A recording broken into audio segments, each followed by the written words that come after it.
Another romance-focused episode.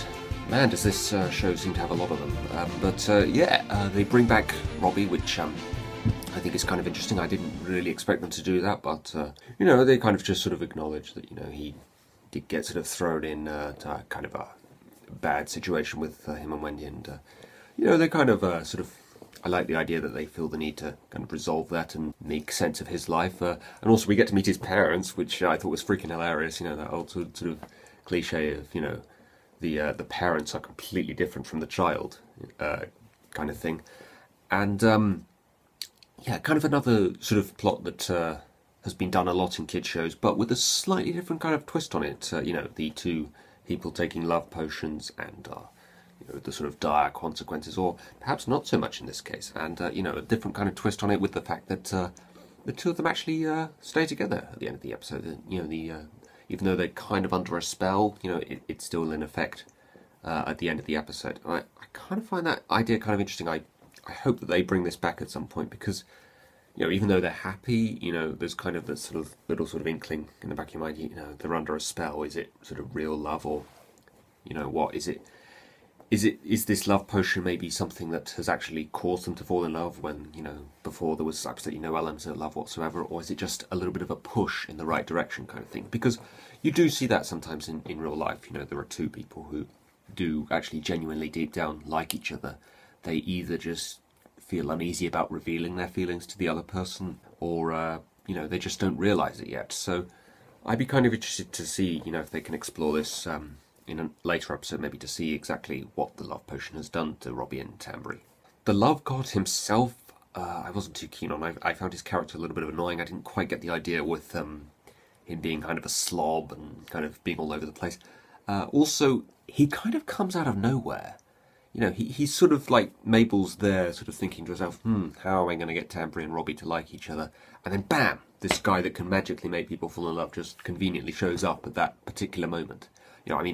Technically he is set up before that with, that little thing Wendy shows Dipper on the phone, but it's not abundantly clear who he is or what he's doing exactly, and it does come across as just kind of a throwaway kind of gag that doesn't mean anything. So no, I don't think that's a particularly good setting up of him and who he is. So to me, he still kind of comes out of nowhere.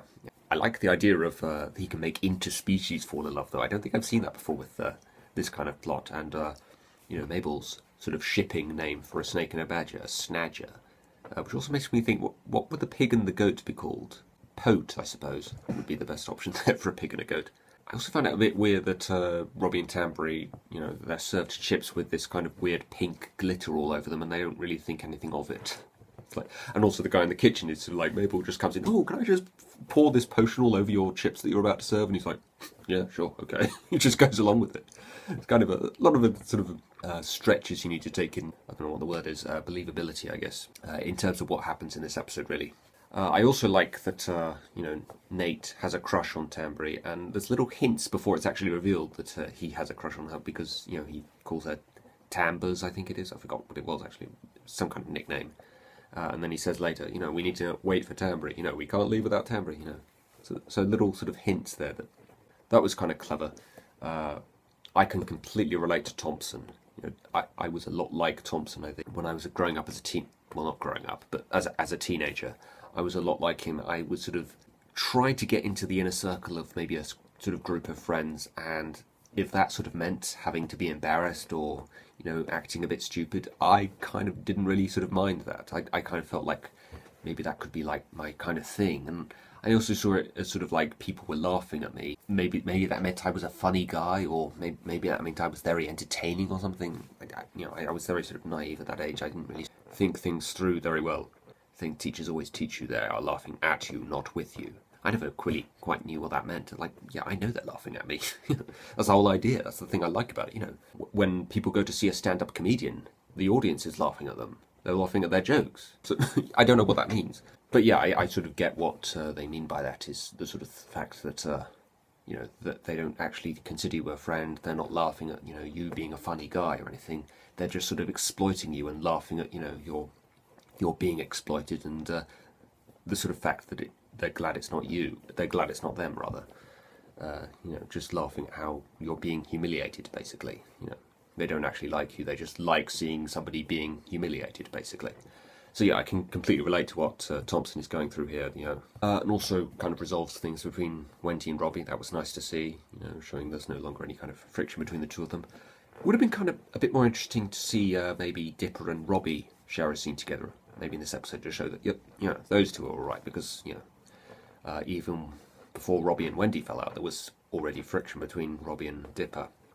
So I would have been kind of interested to see, if those two are all right now. But again, maybe they'll bring that back. I imagine, Robbie and Tambry as a couple is going to be, a recurring thing from now on. They're going to be part of this group again. We're going to get to know Robbie as a bit more of a friend now, rather than him just being, the standard jerk character like he was in the first season. Sort of a subplot involving Stan, trying to befriend the kids at this Woodstick festival. They both plots in this episode involve the same festival. I like that, tying the two plots together. It kind of didn't really go anywhere. He kind of sort of thought, I'm going to get with these kids and, get them to like me and something, and obviously it goes horribly wrong with that balloon and everything, and then it just sort of, Stan's just sort of like, oh well, never mind, I'll just carry on as normal. Nothing really sort of comes of it, so that was a bit disappointing, but, that whole thing at the end with the balloon and, the sign going wrong, that was still pretty freaking hilarious. And I like that the mother and her kid, they're just sitting there on a hillside watching the balloon come towards them. The kid asks, is it going to eat us? And the mother's just like, yeah, it is. She doesn't even sort of like try to dress it up and sort of say, oh, everything's going to be all right. She's just like, yeah, it's going to kill us. And they just sit there and let it kill them. It's kind of weird, but, a very sort of defeated kind of mother, basically. I love Mabel's sweater in this episode. I mean, I know that, there's a custom, obviously, that Mabel wears a different sweater in every episode, but that's a particularly good one. I like that. I wonder if you can get that in real life, because that's pretty cool. And I like the way her skirt is actually incorporated into the design as well. I like the way they have a getaway by crowd surfing. That was kind of cool, and obviously their love god is swimming through the crowd, so I suppose that could be considered crowd swimming. To be honest, I've been to a few festivals in my life. I've never really understood the appeal of crowd surfing myself. I mean, it can't be a particularly comfortable experience. I mean, if you just come across a gap in the crowd, aren't you just going to fall and, you might hurt the back of your head or even break your neck if it goes really wrong. And ultimately, at the end of it, you're just going to end up, you end up at the front of the crowd, but then there's security, because security don't like crowd surfing, that they're probably just going to escort you out. I don't understand why people do that, but it's still kind of cool to see them make their getaway in that way. The mustache people, I think there was some kind of really weird mustache pun there. I don't quite remember what it was. We mustache you to leave or something. Something like that, anyway. But yeah, that's kind of an old joke, that. But yeah, I just really like this idea of, it's another kind of standard plot in a kid's show, and they've given it a new kind of twist on it with them staying together at the end, and this is probably going to be a recurring theme throughout the series now. That is really cool, and I'm actually interested now to see more of Robbie and Tambry. Perhaps we're actually going to find out stuff about her as a character now, aside from her just being obsessed with her phone. She actually leaves her phone in the diner. Does that sort of mean we're never going to see it again? Well, no, she's using it at the Woodstick Festival, so no, she somehow got it back at some point off screen, I guess. I was all excited when Mabel was sort of thinking about possible, partners for Robbie, and one of the people that she has considering is Pacifica Northwest, because I actually thought those two could make a good little couple there, Robbie and Pacifica Northwest. That could be kind of interesting. Mabel's enemy and Dipper's enemy. That could be kind of interesting, but no. Interesting kind of development, I suppose, of Mabel's character, that she has this concern for Robbie, even though Robbie's been kind of a jerk to her before now. She still has concern for him because, he is like a fellow human being. And that little phrase that she has there, like, how can I be happy when I know someone else is sad? That's very sort of sums up Mabel's character. She's there to sort of ultimately try and just bring people together and make them content and make them happy, whoever they are and whatever they might have done in the past. Because even though Robbie's been a jerk in the past, at this particular point in time, he's not done anything to them, and he hasn't done anything to them recently. So perhaps she sort of feels that he deserves a break and he deserves, to be forgiven, and now she needs to help him out just because, he's a fellow human being. Very Dipper light in terms of, what we saw of his character in this episode, but again, sort of confirming this fact that Dipper and Wendy, there's nothing really going on between the two of them now. I kind of thought there might be, because Dipper still had a crush on her, but no, it doesn't look like they're going to go down that route. Interesting development of Robbie, and some really, really interesting kind of take on this old standard plot from a kid's show. So yeah, really good. Really like this one. That's that, guys. We'll see you again. Bye bye.